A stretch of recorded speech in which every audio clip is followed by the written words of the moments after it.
د عقیقې کولو طریقه څنګه ده او سنت څه دي پکې. محترمو که چېرته چاله الله رب العزت اولاد ورکو یا ماشومی یا ماشومي نو بهترین طریقه دغه ده چې هغه اول ښایسته نوم کیږي، لکه الله ته په نومونو کې خوښ نوم عبدالله عبدالرحمن دی، یا دین هغه سړی نوم ږدي عبدالرحیم عبدالرحمن عبدالله په عبد سره چې د الله نوم رالی یا د الله نومونه سړی راوالي خو مخکې وروسته ترې عبد ولګوي. صحیح شو جي.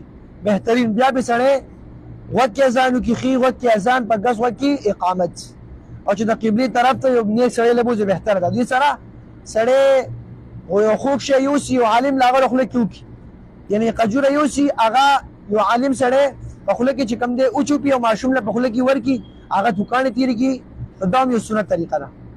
دې سره چې کوم دی عقیقه کول کاله کې نو دوه ګډان یا بچي دي، او که جینۍ وي یو ګډ یا یو چیلی. صحیح شو جي.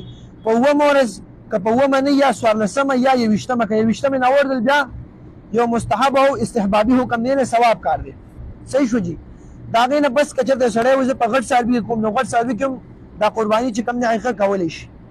نو په غټ څاروي یا چې غټ قربانۍ کې څاروی چې راولي په دې کې به هغه شرطونه کوم شرطونه چې د قربانۍ کې غټ اختر له سړی قرباني کوي نو هغه شرطونه به د عقیقې باره کې وي.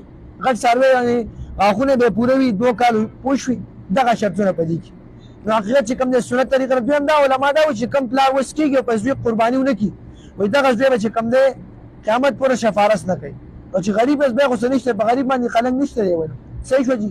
هغه چا باندې شته چې مالدار حسابي نصابي په خپل ځان هم کولی شي سړي قرباني چې کوم دی مثال یو سړی داسې دی چې هغه باندې عقیقه نه شوي او دی غټ شو نو خپل ځان هم دي دغه وکړي عقیقه چې غټ څاروی راولي او خپل بچو هم دې پرې وکړي. صحیح ده جي.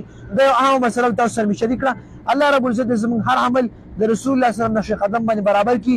واخر دعوانا الحمد لله رب العالمین.